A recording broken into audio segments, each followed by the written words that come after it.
Nous sommes AD Live des Trucks. Pi gros réseau, pi belle image. You're watching for Jaspo TV, Lakewood, Florida, in the USA. Wap gade kata Jaspo TV, Lakewood, Florida, aux États-Unis.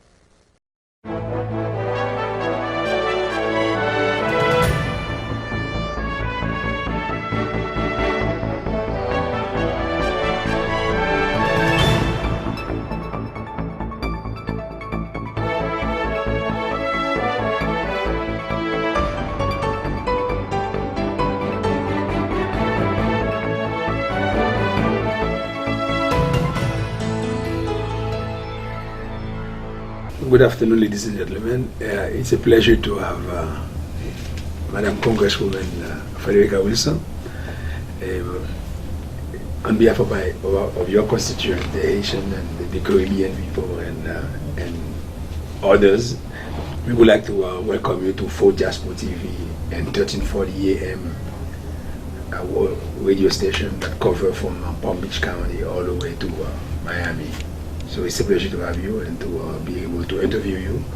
The community talks a lot about you. So today it's a pleasure for us to get together with you, and I'm hoping that you will enjoy the interview itself. Okay. Congratulations, first of all, on the work you have done on behalf of the Haitian community and the Caribbean community. We know you've been in Washington for quite a while, and we understand that the work is tremendous, having to work particularly right now with the Republican Party. So our first question is, can you tell us about yourself a little bit, about your accomplishment and the work you are having to do with this particularly this present administration? Well, I serve on 3 committees. Of course. I serve on the Education and Workforce Committee, and I am the chairman of the Health Subcommittee, which stands for Health, Education, Labor, and Pension. So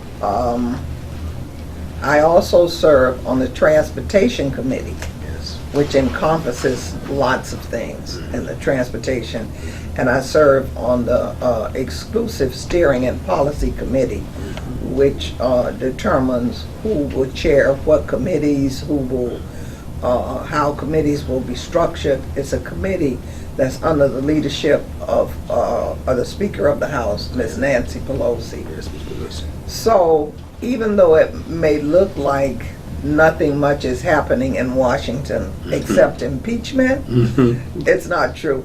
Yes. We're working very hard.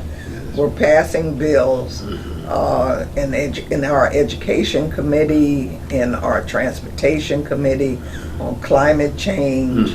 We're working in the Education Committee with student loans and private colleges taking advantage of children. We're working to make sure that we have apprenticeships for graduating students. We're working with higher education, with K-12 education. So constantly we're passing bills. However, when these bills pass, they are sent to the Senate. Yes. And Mr. McConnell, who runs the Senate, basically, we call it, they go to the McConnell graveyard to die. Yes, it's true. And that's what's been happening. But we're working every day as we move forward in the aside from supporting impeachment and trying to get rid of the worst president that this country has ever seen. Well, I echo you. There's no question about it. There's no question about it. He has to go. That seems to be a talking point where they kept saying that we Democrats are not doing anything because it's the only thing we're concerned about is impeachment, and that was one of my questions to you. So I wonder how, and based on what you have said, it appears that you are handling it very well. But since you mentioned transportation, you know, when we were coming down here, we saw that I know it's federal money that built the highway, but there seems to be building everywhere. You know, like for example, the toll, they're putting the toll everywhere. So doesn't that kind of bother you? Because I know you work so hard in transportation to get the funding for the highway, particularly in Miami. And when you see the transportation, so that kind of appeared to me. Well, what happens is we send the money down for the building of the roads, but then they have to be maintained. And so that's what the tolls do. Oh, the okay. tolls maintain the shrubbery, right. the beautification, the Yes. the resurfacing. But once the federal government comes and puts this billions of dollars investment in the roads, we have architects that we have to hire to make sure that the roads are going in the right direction. It's Yes, ma'am. billions of dollars in transportation. Yes. A lot of money in trains and bridges, schools, hospital. I mean, transportation encompasses a lot of federal buildings, federal land. Okay. So that's why we have these tolls. It's like a little added tax. Yes. But we don't want them to be too high now. Yeah, of course. So when they get out of the reach of our constituents, we fight. Okay. That's true. One of the questions I wanted to ask you was concerning particularly those of us who are Haitian, because I've been living here for 52 years, so I'm quote unquote I have assimilated somewhat, but our people are facing like with the thing with the TPS immigration problems, and now with legal immigration, a lot of Haitian wanted me to really ask around, so because when they go into the embassy for interviews, for some reason since the Trump administration came in, everything seems to be much more difficult. So my questions to you was about how are you doing with the Dreamers and the TPS? You know what TPS is. So and I wanted to ask you a little bit about it. What is it that? Well, right now the temporary protective status is tied up in 2 courts. Yes. And so it's safe. They can't reverse it. Okay. However, what you're saying is correct about Yes. the difficulty, and we have to remember that Mr. Trump is against immigration, period. Yeah. That's just his modus operandi. Yes. So that's why it's so important for us to get the message out to our community that they have to vote. Yes. If people voted the way they were supposed to vote in the last election, Yes, ma'am. we would have outvoted the Russians. We would have outvoted Facebook. We would have outvoted Twitter. We would have outvoted Instagram. Yes, ma'am. Because Yes, that's ma'am. what the Russians used That's to right. cause us to lose the election. Yes. And people were stuck on Miss Clinton emails. What did we care about Miss Clinton emails? Yes, ma'am. Yes, ma'am. We just needed someone to keep Mr. Trump, who is a racist. Yes. And we knew he was a racist before he even ran for office. Exactly. But still, we stayed home. We don't like her. Of course. And some of us voted, not some of us, Yes. but some Democrats voted for Mr. Trump. Yeah. That's And some Haitians admitted that they Yes. voted for Mr. Trump. So what we have to do this time is to get out and vote. We have to beat the bushes. We have to make sure that prisoners who haven't been sentenced yet Yes. vote. We have to make sure that people in nursing homes, people everywhere who Once you turn 18 and over, you gotta need to vote. vote. We got to make sure our students vote, because Exactly. 18-year-olds Yes. in the The high millennium, schools, the Generation they need to X, vote. and all that. Yeah, the millennium, Generation X, everybody whichever. has to vote. Yes, because yes. this is very dangerous. Yeah, it is. This is a very dangerous time in the history History of this country. Yes, I hear. Yes, of course. But what I'm saying while you're saying it, but I give this country some credit, because we can still go to court, like with the TPS, and get something done. So that's good Well, strategy. TPS is tied up in the courts. In the courts, right? And so it's going to be a long time before TPS is Yes, reversed. yes. He can't bother TPS. By the time we get to the Dreamers are in DACA. Oui. That's before the Supreme Court now. So those are the Hispanic children who have been in this country through no fault of their own, They're in the military. Some of them are in college. They've worked. They stay out of trouble. And Mr. Obama set up this program called DACA. Yes. And Mr. Trump is calling it illegal, and he's trying to reverse it. So it has come through the courts. It is all the way at the Supreme Court. So while we are in the House of Representatives considering impeachment, the Supreme Court is considering DACA for Dreamers Okay, well, thank you. at the same time. Yeah, I wanted to touch up a little bit about Miami with you. Miami, Fort Lauderdale area, Broward County. And after 2008, when 2009, when our president, Mr. Obama became president, and we know what he had faced, the economic downturn, almost a depression. And then we, as he used the term, we shoveled ourselves out of it, and Mr. Trump is getting the credit. But with housing, the prices of housing is really tremendous. And now in North Miami, I see the gentrification. The people are really out, is getting out. It's not able to afford. Our young people being married, they stay longer with their parents. So is there anything that can be done at the federal level with federal housing? It used to be in the old days we have projects, but now they don't do that anymore. So they have projects. Yes, they have programs in place whereby when you build a high rise, yes, that a certain percentage must go for low socioeconomic, low socioeconomic or family low rent housing.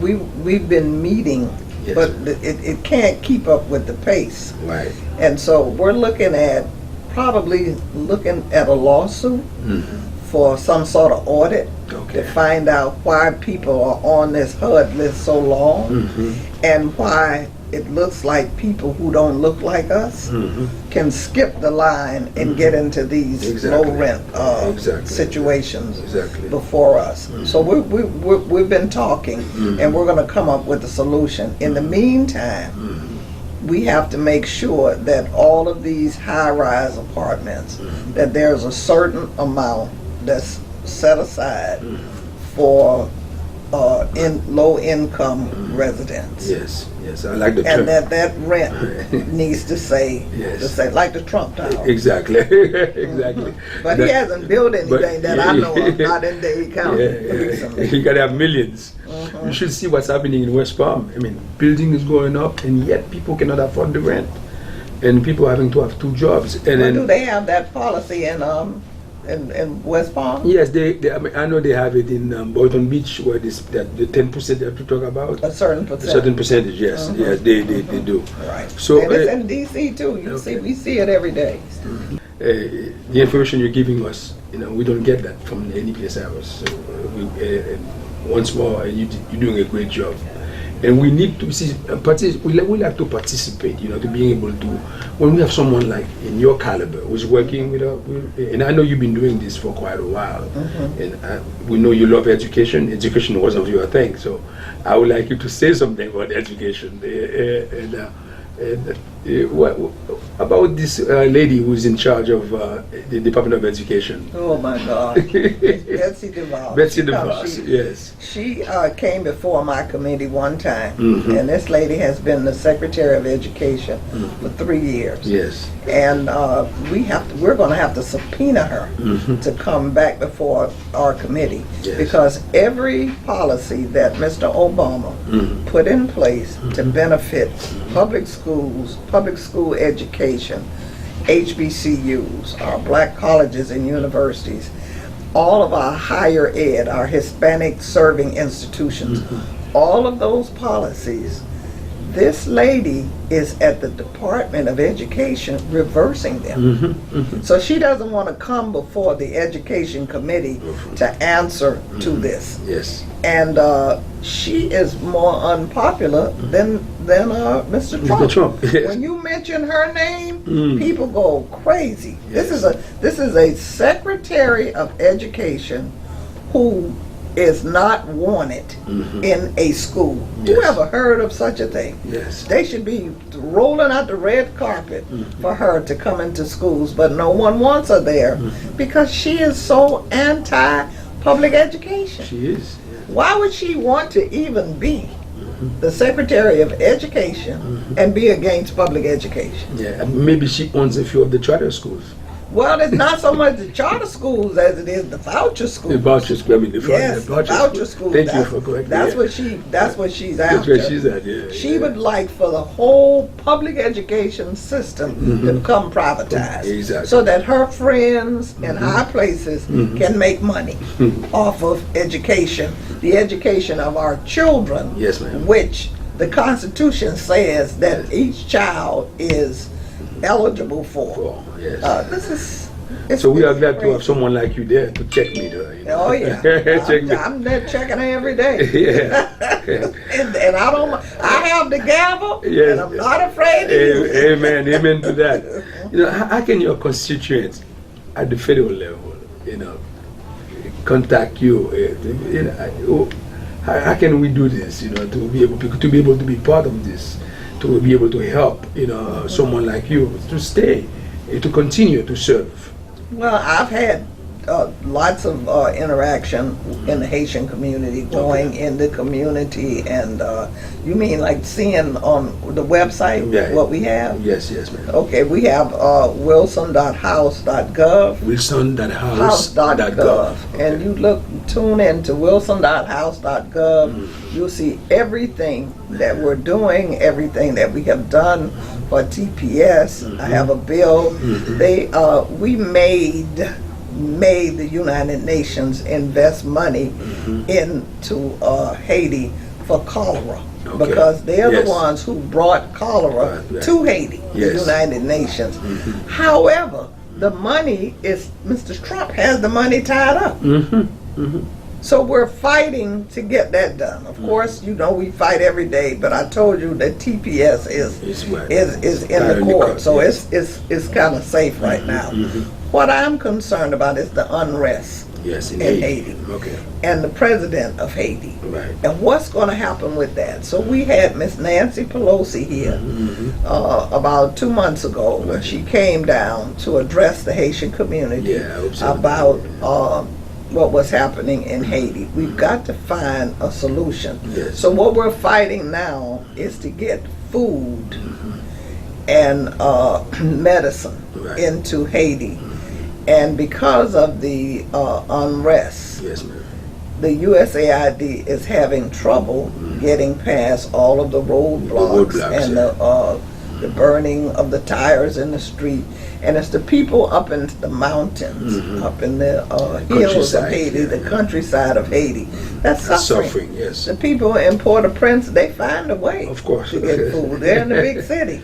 So this is an issue that I'm working on right now. We're going to have a hearing that I'm planning in the Foreign Relations Committee to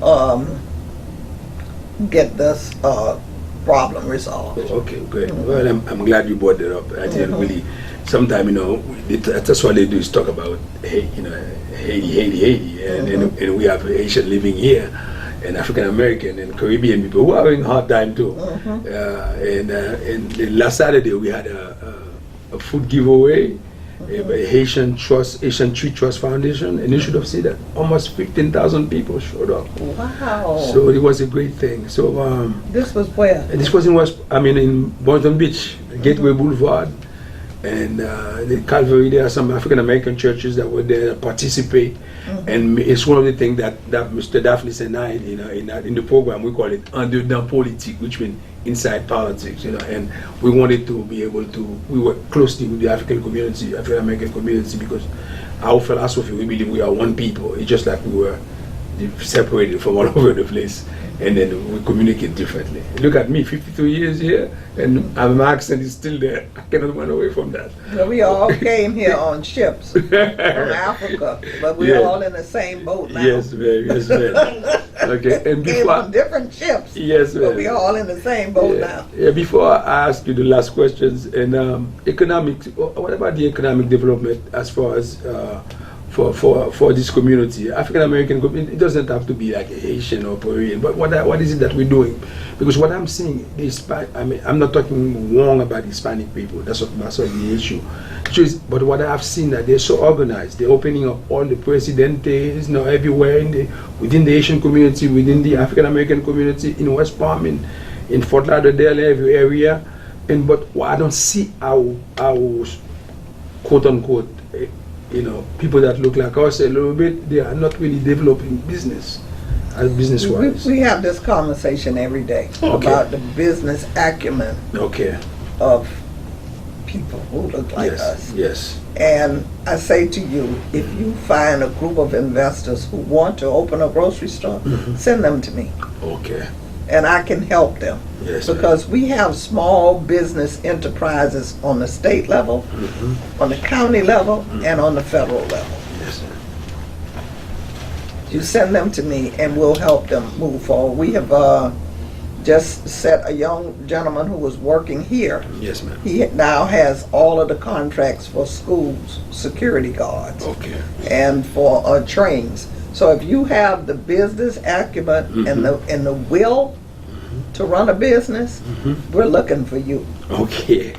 We're looking for you. Well, that's a great thing. Because you know some people want to open a business? Well, I've known a few, and African American, Haitian, because my point is, I'm trying to get them to work together as a unit. I understand. Not to be fragmented all over the place, and then I felt like we have the economy backbone because we're spending billions. Haitian themselves sent over $3 billion in Haiti. They're saying with the statistic, Western Union and other transfer. For the remittance and all that. So and I felt like we can do something here too. In helping organize our people to be able to shop, to frequent our stores. And I said, I was going to ask you a question like this, so thank you for answering. I think that's excellent. Yes, thank you, ma'am. And the last one, and then I wanted to let the community know that how can we get involved in as voters to help you, because I realize you've been here with for 2011, so technically you haven't been there long enough, in Congress, and you did so much. So a person like yourself, we would like to be able to keep you around. So how can we in the community help you? Is there any way we can do to help you? To talk to us. Well, what I would like for the community to do is to vote. To vote. Promise me that you're going to vote. Yes. And I also want the community to promise me that they're going to complete the census form. Okay. When they get the census form, you have to promise me that you are going to answer the census form. And I want this to be on the shoulders of churches. I want it to be on the shoulders of elected officials. And I want it to be on the shoulders and the heart of every resident of the state of Florida who look like me. Okay. You have to fill out the census form. This is how we fund our schools. This is how we decide how many members of Congress we're going to have. This is how we fund Medicare, Medicaid. This is how we fund. You just asked me about the roads, and you asked me about the health care. This is how we fund this. This is how we fund everything that the federal government sends money here. When they look at the census and there's an undercount, it means you don't need as much money as we're giving you. Yes. But if every single person, and what we're finding is that the undercount has to do with children. Yes. People will fill out the census form, but they won't count the children. Count the children. Count the children. Count every single solitary person in your household on the census form. And no one is coming looking for you. Immigration has nothing to do with the census. So don't be afraid. And if you're not computer literate, call your representative, your senator, your house member, your congress member, and your churches. In our district, We're going to have our pastors involved in making sure that people fill out the census. Those are the two things. You have to promise me that you fill out the census and that you vote. You have to outvote the white supremacists. You have to outvote the white nationalists. You have to outvote the racists. You've got to outvote Instagram. Yeah, the whole works. The whole works. Yeah. Everybody. Stephen Miller. Stephen Miller. You got to outvote Mr. Trump. You got to outvote the Twitter. You got to outvote Facebook. Because all of these things are going to come against us to cause us not to vote. You have to be able to determine what's true, what's not true, what's a lie, what's a conspiracy to cause you not to vote. People were getting emails saying your polling place has changed. Yes. Your polling, you don't vote on Tuesday, you got to vote on Friday. Just pay attention. Yes, it's true. That's what you can do for me. All right. This was Congresswoman Frederica Wilson. Your Honor, it was a pleasure to have you. Pleasure for you to come. Thank I you. appreciate it all. So, ANDEDAN POLITIK, Madame nan dit kon sa, faut que nous voter, faut nous fill out the census. Li dit kon sa, census là, c'est plus important bagay qu'on capable faire. Compter ti moun yo, leur fil sur de ti moun yo. Si tu as besoin de chance, si tu as besoin help, aide pour faire, ou ka contacter l'église yo, ka contacter l'électing officiel yo, moun qui élu dans communauté yo, tout moun l'église, moi-même, you can call me, I will come and help you. So please, Madame Wilson, Your Honor, she gave us this interview to help the community. So please, go out and vote and fill out the census. Thank you. Merci, Madame. Thank you, Madame. It was a pleasure to have you.